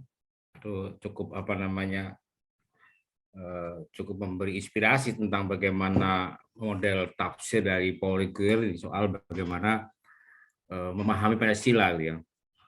Nah, saya lagi di tahun depan, tahun 2023, saya lagi menyusun sebuah materi sebenarnya tentang konsep kebangsaan untuk apa? Diperuntukkan untuk Sarasen Pedesaan. Di Sarasen Pedesaan yang gagasannya sebenarnya pada membalik kembali konsep kebangsaan gitu. Sebenarnya apa yang konsep kebangsaan yang saya buat itu sebenarnya juga tarikannya macam-macam soalnya. Pertama tarikan historis dari mulai kesamaan nasib misalnya di dulu juga ada Sriwijaya ya atau konsep kepulauan, kemudian kesamaan nasib zaman Belanda gitu ya. Dan kesamaan historis juga sebelum Indonesia merdeka juga gagasan-gagasan Soekarno ini sebenarnya kan PNI 1927 dan seterusnya udah mulai disampaikan di 1930-an gitu. Nah, sebenarnya saya minta saran bagaimana sebenarnya sih apa namanya? Karena problemnya begini, Romo. Jadi sebenarnya Sarasen Pedesaan ini sebenarnya Sarasen kebangsaan pedesaan ini difungsikan sebenarnya untuk antitesa ya terhadap kondisi situasi sekarang ini sebenarnya. Memahami kebangsaan kembali gitu ya.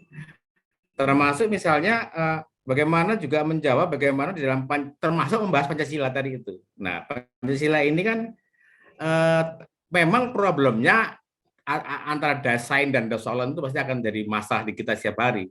Tapi kalau misalnya Paul Ricoeur mengatakan Dasein dan Dasolon sebagai sebuah proses antara apa yang diskordan dan konkordan itu menjadi tetap seimbang yang konkordan, saya kira saya cukup optimis. Itu menjadi satu materi kami. Nah, saya kira saya minta saran lah Romo, karena kemarin kita mengulik juga sumber-sumber Pancasila sebenarnya juga ini agak Pancasila itu seperti sinkretis terhadap ada di situ kelompok agama, kemudian nasionalis, sekuler dan sosialis gitu loh.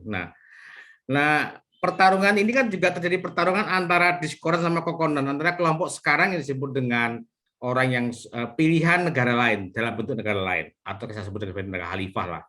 Sekarang teman-teman Muslim juga sebagian besar juga agak terpesona nih dengan apa namanya gagasan-gagasan itu gitu loh. Jadi memang ini juga bagaimana kebangsa apa konsep ini bisa paling tidak mereduksi, merasionalisasi tentang ya apa namanya situasi yang sekarang berkembang, ada postur dan seterusnya lah gitu loh. Saya kira itu Romo, dan saya hanya minta saran kira-kira apa yang disampaikan ke masyarakat di kampung. Saya akan dibuat sesederhana mungkin, membahas Pancasila yang lebih sederhana begitu ya. Dan ini saya kira memang betul ada tarikan-tarikan ideologi dalam Pancasila itu. Kalau saya pernah baca tulisannya Ignaz Kleiden, mungkin saudaranya apa namanya itu Romo, dia pernah menulis tentang ketika tentang kehancuran tembok Berlin. Dia menulis pasca runtuhnya sosialisme di timur, di Eropa Timur. Dia bilang, dia menulis dalam tulisannya, judulnya itu saya masih ingat betul, namanya Sosialisme di Tepi Sungai Elbe di Jerman sana. Dia menulis tentang Pancasila itu seperti merindukan sosialisme, tapi terpana dengan kapitalisme gitu, ternganga bahkan gitu loh. Nah, ini dua tarikan ini yang kadang seperti yang Prof. Cipta tadi juga terjadi banyak hal yang situasi-situasi yang sulit kita jelaskan. Saya kira itu namanya minta saran saja. Saya akan baca ada praktek tentang bagaimana saya akan mengadakan seresian kebangsaan tingkat pedesaan, nanti menugaskan orang-orang untuk berdiskusi dengan kelompok-kelompoknya tentu yang punya perspektif nasionalis nih, seperti itu. Saya kira itu. Terima kasih, Romo. Terima kasih. Saya mulai dengan bagian terakhir dari itu catatanmu tadi ya, Pak Nugroho. Saya mulai dengan bagian terakhir. Itu antara sosialisme dan sosialisme itu beda. Jadi kalau Ignaz tulis tentang runtuhnya sosialisme di timur, itu sosialisme yang dimengerti oleh latar belakang itu paham komunis. Tapi sosialisme juga bisa dimengerti secara lain dalam ikhtiar untuk menyejahterakan seluruh rakyat Indonesia. Jadi sosialisme bisa dipakai, tapi orang bisa pakai dalam pengertian beda. Dan karena itu kita tetap harus memperjuangkan suatu sosialisme menurut cita-cita Pancasila itu. Kita tidak boleh terjebak. Jadi waktu sosialisme yang di Eropa Timur runtuh, itu tidak dengan sendirinya berarti kita harus memihak neoliberalisme yang jauh lebih merugikan kita juga. Jadi neoliberalisme itu untuk saya satu gurita yang ingin menghancurkan dunia ini untuk kepentingan beberapa kapitalis besar. Dan itu memang kita harus menentang. Dan umpamanya WTO dan Eropa paksa Indonesia untuk itu mengekspor bahan mentah untuk mereka, itu semua itu juga suatu itu penindasan neoliberal juga sebetulnya. Maka kita tidak bisa itu menganut sosialisme yang dianjurkan oleh itu paham komunis, tapi kita tetap harus memperjuangkan cita-cita sosialisme dalam arti membentuk suatu masyarakat yang lebih adil dan sejahtera untuk kita bersama. Masih bisa dengar? Kayak ini agak terganggu sekarang. Iya, bisa. Bisa ya. Oke, sekarang soal kebangsaan. Sebetulnya kalau kita melihat sejarah, itu leluhur kita dulu bergaul karena para pelaut kita bergaul dari tempat ke tempat, dan bahasa Melayu dulu merupakan lingua franca di antara itu suku-suku di Kepulauan Nusantara ini. Dan syukur sekali bahwa para pendiri Republik, terutama tahun 28, tidak memilih bahasa Jawa yang jauh lebih kaya. Bahasa Jawa itu jauh lebih kaya, dan waktu itu cendekiawan paling banyak orang dari Jawa. Tapi keputusan tahun 28 adalah mengambil bahasa Melayu, karena bahasa itu bahasa yang jauh lebih egalitarian. Tidak ada tiga atau 4 tingkat seperti bahasa Jawa. Kalau tidak, kami yang di wilayah-wilayah sengsara itu belajar bahasa itu. Dan dengan itu, dengan bahasa Jawa, kita langsung masuk ke dalam suatu struktur feodal. Masyarakat bertingkat. Betul. Sedangkan dengan bahasa Melayu egalitarian yang kemudian dikembangkan menjadi bahasa Indonesia, kita merasa, semua kita merasa, oh kita ini satu bangsa. Oke. Jadi umpamanya kalau saya di Papua, pernah saya buat visitasi di sana 40 hari, dan di sana kita bilang kita basudara, kita bersaudara, begitu.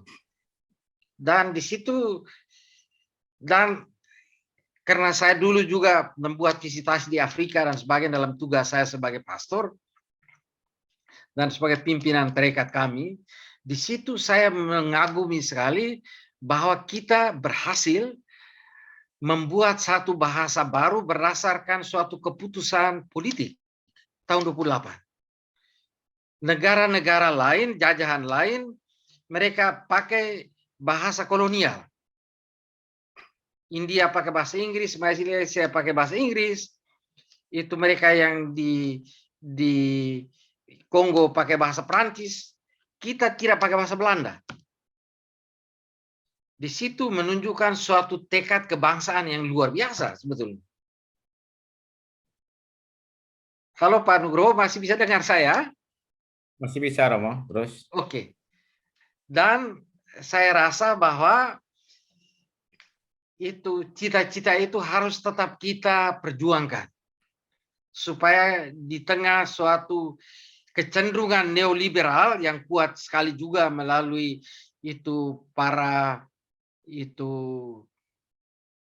pemilik modal besar itu, kita harus tetap memperjuangkan suatu ketegangan antara itu pasar, kekuatan pasar, dan juga komitmen untuk kesejahteraan sosial, apa yang disebut sosialisme Indonesia itu.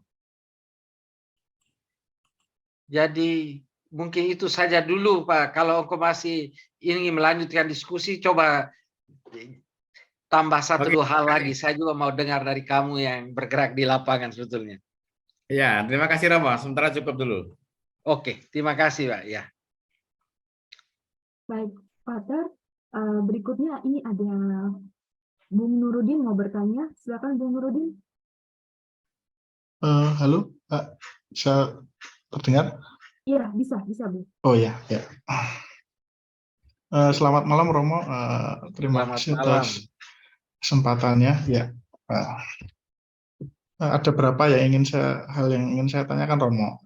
Yang pertama, tadi kan Romo membandingkan antara hermeneutika yang reproduktif dan produktif ya. Kalau reproduktif itu seperti Schleiermacher, dan Giltay Giltay, gitu. ya.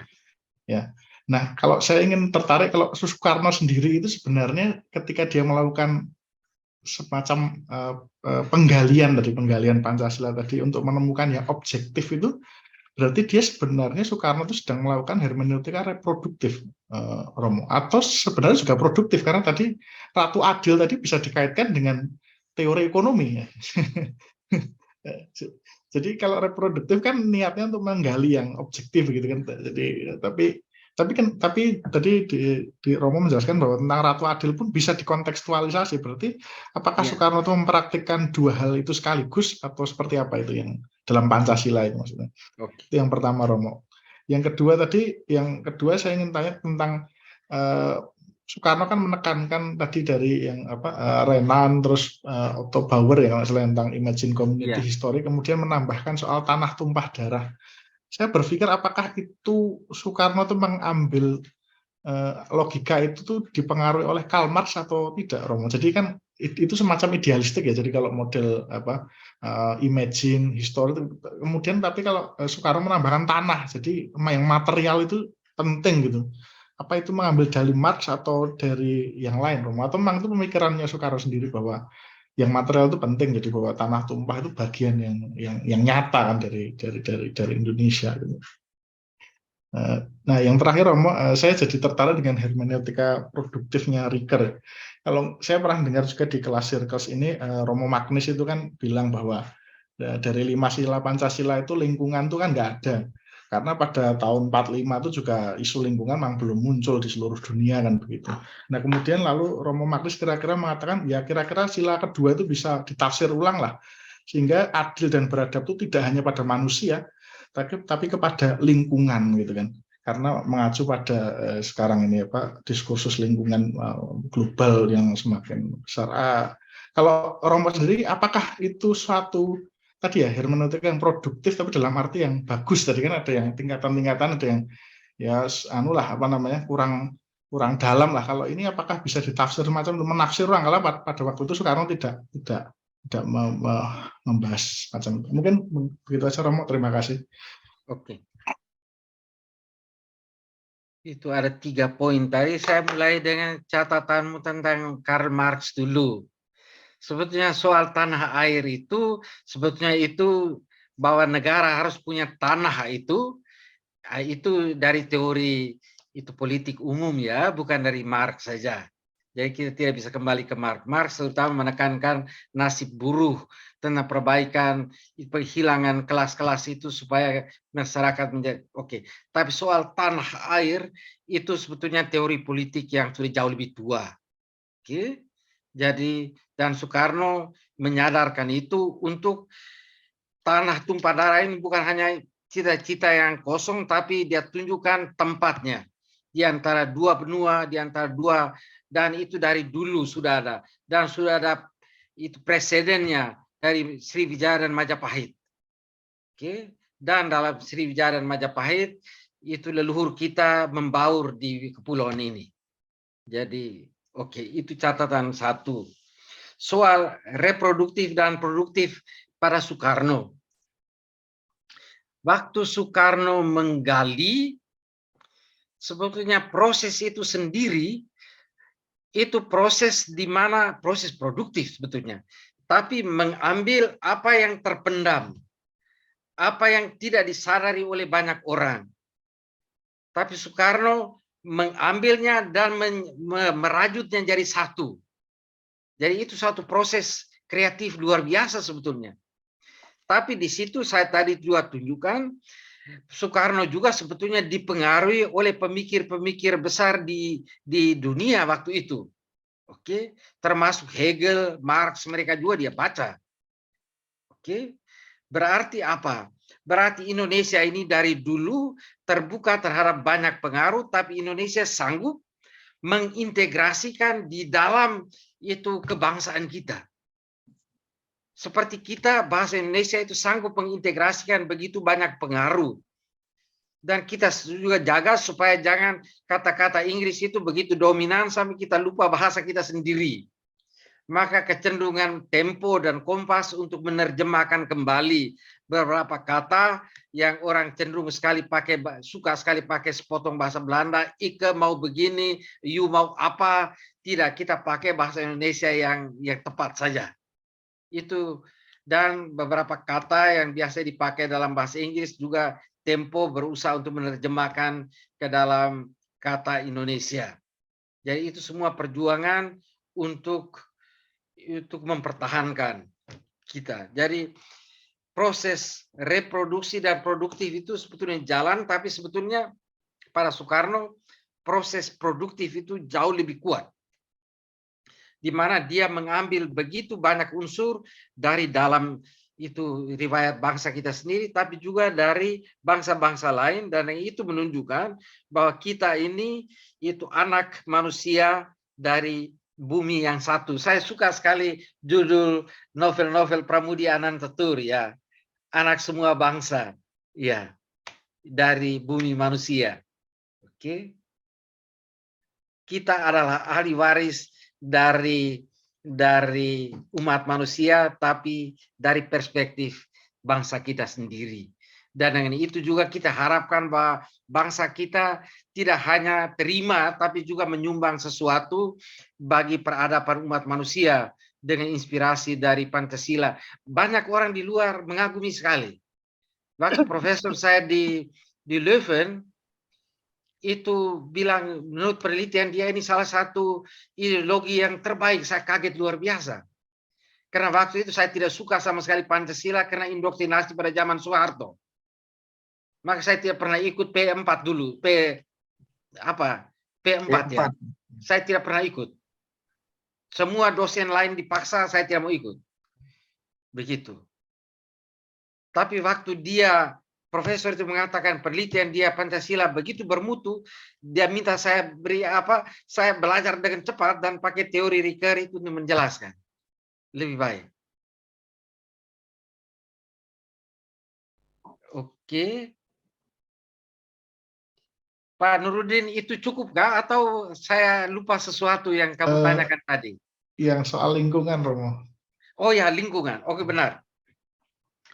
Soal lingkungan itu tidak dinyatakan secara eksplisit, tapi di soal tanah dan air itu sudah menyatakan itu satu. Yang kedua, dalam filsafat manusia sekarang manusia itu tidak berdiri sendiri. Manusia itu makhluk yang mengada secara sadar dalam dunia, dan dunia itu bukan keterangan tempat, melainkan kompleks nilai dan arti, di mana nilai lingkungan hidup juga menjadi bagian. Oke, jadi filsafat manusia tidak bisa tentang manusia tidak pernah bisa dipisahkan dari lingkup hidup di mana dia mengada. Merusak dunia sebagai lingkup hidup berarti merusak manusia. Berarti memang Romo Manyish benar, tafsiran kita harus lebih kreatif, menunjukkan bahwa manusia harus dihubungkan dengan lingkup. Tapi sebetulnya dalam Pancasila ketika Soekarno omong tentang tanah air itu adalah lingkup hidup kita. Dan karena itu sekarang kita harus lebih memperhatikan air itu. Karena kepulauan kita, iya. Dan karena itu kekayaan laut kita juga harus lebih dilindungi. Oke. Itu saja Pak ya, saya Pak Nurdin begitu dulu ya secara singkat. Ya. Terima kasih Romo. Sama-sama. Terima kasih Romo. Berikutnya pertanyaan dari Pak, ini ada Pak Agus Purwadianto. Silakan Pak. Terima kasih Romo Leo yang saya hormati, Bapak dan Ibu semuanya. Saya dari UI, dari kedokteran, kebetulan mengajar di pilar keempat ilmu kedokteran. Jadi ilmu kedokteran itu ada 4 pilar. Pilar keempat adalah bioetika, humaniora, kesehatan. Jadi pilar pertama adalah biomedik, kedua adalah spesialis, ketiga adalah kesehatan masyarakat, dan pilar keempat adalah bioetika, humaniora yang sebenarnya ingin mengoreksi 3 pilar sebelumnya, karena akan atau sudah terjadi mungkin 3 pilar sebelumnya itu meninggalkan tentang masalah etika. Dan memang sudah cukup lama, tetapi memang kalau memberi pembelajaran ke para mahasiswa di rumpun ilmu kesehatan, itu bukan cuma fakultas kedokteran, tapi ada rumpunnya, itu ada kesulitan untuk menggandeng konsep Pancasila istilahnya dengan bioetika, karena dari sisi bioetika lebih mudah dipahami karena dimensi teknologi itu sudah sangat lekat di profesi kesehatan. Nah, mungkin Romo bisa memberi satu bridging konsep ya. Misalnya contohnya apakah kalau di bioetika itu kan ada 4 kaidah dasar utamanya ya dari Beauchamp and Childress ya, itu tentang harus berbuat baik. Kedua adalah tidak merugikan, yang sejalan dengan sumpah Hippocrates ya. Kemudian yang ketiga adalah otonomi, kita menghargai hak-hak pasien, masyarakat. Dan yang keempat adalah justice. Jadi yang paling nyambung memang dengan justice itu. Tetapi kalau dengan yang 3 yang lain itu nampaknya agak sulit untuk menerangkan, walaupun kita sudah menyatakan bahwa Pancasila adalah etika kewarganegaraan lebih tepatnya begitu ya. Nah mungkin Romo bisa memberi satu bridging dengan hermeneutika Ricoeur tadi. Apakah memang tadi antara utopia yang kalau bagi orang-orang yang empiris, pragmatis, kelihatannya utopia itu jadi nggak populer Romo gitu. Jadi gimana caranya juga itu. Yang kedua adalah menumbuhkan satu kesadaran bahwa utopia yang baik itu adalah niscaya gitu. Jadi pertanyaan saya 2, pertama adalah bridging tadi, ada beberapa prinsip yang mungkin bisa Romo berikan secara spontan gitu ya, yang bisa nanti memberi inspirasi pada kita. Yang kedua adalah tadi bagaimana juga utopia yang terbaik itu terutama untuk akademisi ya, karena kalau teman-teman yang latar belakangnya IPA saja itu memang sulit ya karena pragmatis. Nah saya kebetulan ada latar belakang hukum dan juga filsafat sedikit. Itu Romo, terima kasih. Terima kasih Pak untuk pertanyaan. Oke. Sedikit dulu tentang utopia, lebih baik dijelaskan utopia sebagai cita-cita jangka panjang yang bisa diwujudkan tahap demi tahap, tapi dia seperti kaki langit yang menunjuk arah tapi tidak pernah dicapai sepenuhnya.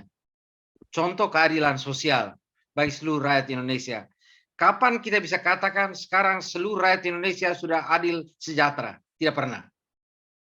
Kita hanya menunjukkan semua ikhtiar baik supaya kita maju langkah demi langkah menuju cita-cita itu. Pak ya, itu hanya contoh. Oke. Ya. Oke. Sekarang soal bridging. Itu soal berbuat baik, tidak merugikan orang, menghargai pribadi, itu sebetulnya bisa dihubungkan dengan cukup gampang ke Pancasila. Mulai dengan katakanlah itu peri kemanusiaan. Peri kemanusiaan berarti menghargai semua hak pribadi orang itu. Menghargai martabat manusia itu. Menghargai orang itu bukan berdasarkan jumlah uangnya, bukan berdasarkan status sosialnya, tapi martabat orang itu sendiri. Yang tidak bisa direduksi kepada apapun juga. Dan juga soal berbuat baik, kita mewujudkan pribadi kita hanya dengan berbuat baik. Dokter hanya menjadi tabib yang baik dengan melayani pasien. Saya menjadi guru yang baik dengan melayani murid saya. Maka saya dalam satu puisi yang sederhana saya bilang tidak ada pohon yang berbuah, tidak ada pohon yang makan dari buahnya sendiri.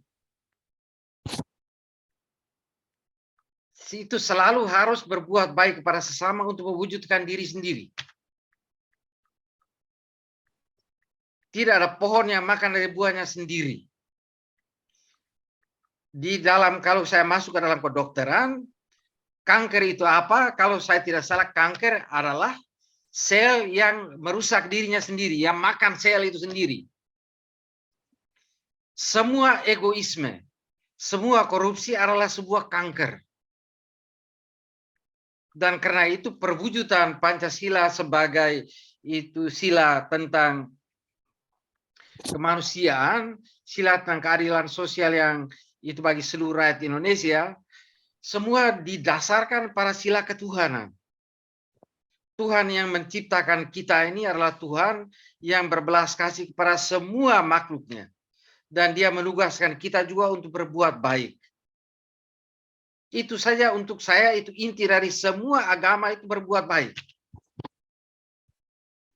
Maka saya pikir kita bisa menghubungkan dengan cara sederhana sekali begitu, bahwa sebetulnya itu entah berbuat baik, entah itu sumpah, itu Hipokrates tidak merugikan sesama, untuk menghormati martabat orang dan otonomi pribadi, semua itu bisa dikembalikan pada cita-cita kita bersama, entah peri kemanusiaan, entah keadilan sosial bagi seluruh rakyat Indonesia, entah penghayatan agama kita yang berdasarkan ketuhanan, tapi pada akhirnya agama menuntut kita, semua agama itu, pada akhirnya dasar yang terdalam adalah mencintai Tuhan dan mencintai sesama. Tanpa itu bohong saja kita punya penghayatan agama.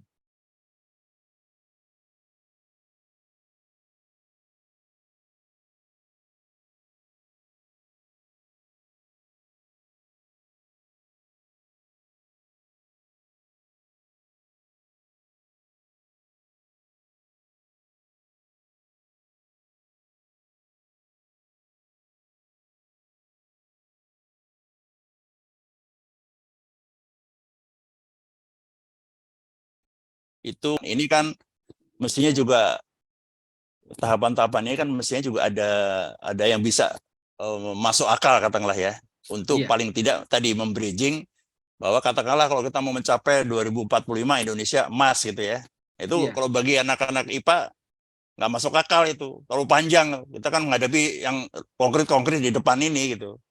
Nah itu gimana caranya supaya ada penjabaran yang tadi yang bisa lebih rasional untuk mencapai inilah gitu. Tadi ada yang tadi ideologi terbuka tadi kan muncul, sehingga apakah memang dirasakan ada perlu ilmu-ilmu bantu yang memang di luar dari Pancasila itu sendiri gitu ya. Jadi yang memang itu, atau sebenarnya dengan Pancasila itu bisa langsung menyinari karena pandangan hidup tadi yang betul-betul sebenarnya harus kita address setiap saat ada satu tindakan tertentu gitu yang akan kita lakukan gitu loh. Nah ini yang insight ini yang kira-kira resepnya bagaimana ya Romo? Oke.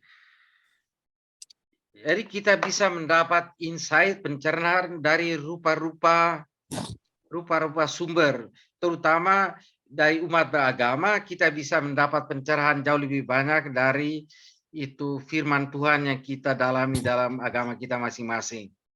Oke. juga di dalam keyakinan moral dan bagaimana kita menimba itu. Tetapi Pancasila mempersatukan semua kita yang berbeda-beda itu di dalam satu dasar yang sama. Itu yang pentingnya Pancasila. Karena kita bisa juga sangat berbeda satu sama lain.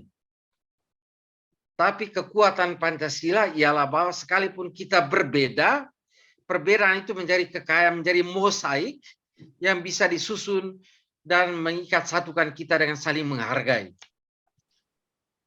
Lalu soal itu orang-orang IPA ingin selalu mengukur. Itu bantuan baik untuk kita supaya kita umpamanya tahun 2045 sekian, tapi tahapannya bagaimana? Itu memang kita bisa ukur. Tapi catatan saya untuk ilmu-ilmu IPA ialah ini. Dulu waktu diskusi antara human sciences dan IPA selalu berpikir bahwa mereka yang paling benar, paling rasional, paling objektif. Sebetulnya tidak tepat. IPA membuat dua reduksi dari kenyataan. Kalau saya omong dari segi filsafat. Dua reduksi, yaitu apa? Itu IPA, itu ilmu pasti alam, mereduksi realitas kepada objek, itu reduksi 1. Dan reduksi 2, objek kepada quantifiability yang bisa diukur. Tapi itu dua reduksi yang luar biasa. Reduksi 1, kita harus kritik bahwa lingkup hidup dan sesama manusia itu bukan sekadar objek. Jadi kalau dokter, mereka menyelidiki orang, oke, beratnya berapa? Oke, tingginya berapa? Itu kita mengobjekkan dia. Oke? Dia punya gula berapa, airnya kurang, garamnya terlalu banyak. Itu semua data-data objektif yang dikuantifikasi. Yang tidak bisa dikuantifikasi adalah martabat orang itu, pribadi orang itu. Dan kita harus kembalikan kesadaran kepada orang-orang IPA bahwa ada dimensi yang mereka tidak bisa ukur. Ada dimensi lebih yang tidak bisa dikuantifikasi. Oke, pengorbanan saya untuk orang, pengorbanan seorang ibu untuk anaknya tidak bisa dikuantifikasi.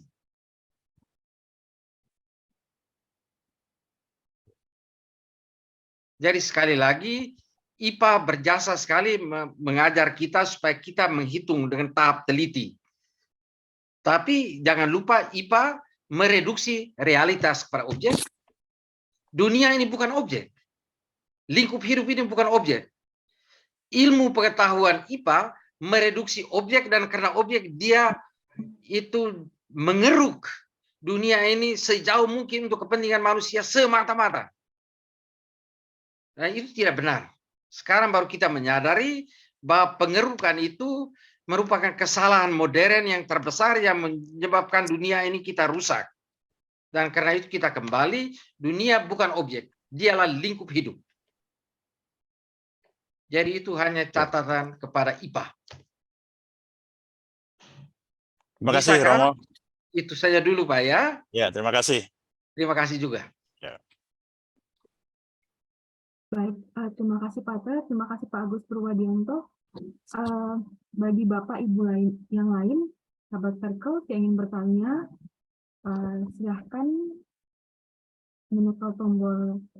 menekan tombol raise hand. Bisa bertanya langsung dengan Pater Leo.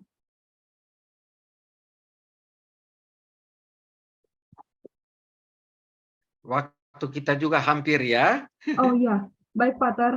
Saya juga lihat jam ya. Baik, iya, baik. Kita sudah tiba di penghujung acara.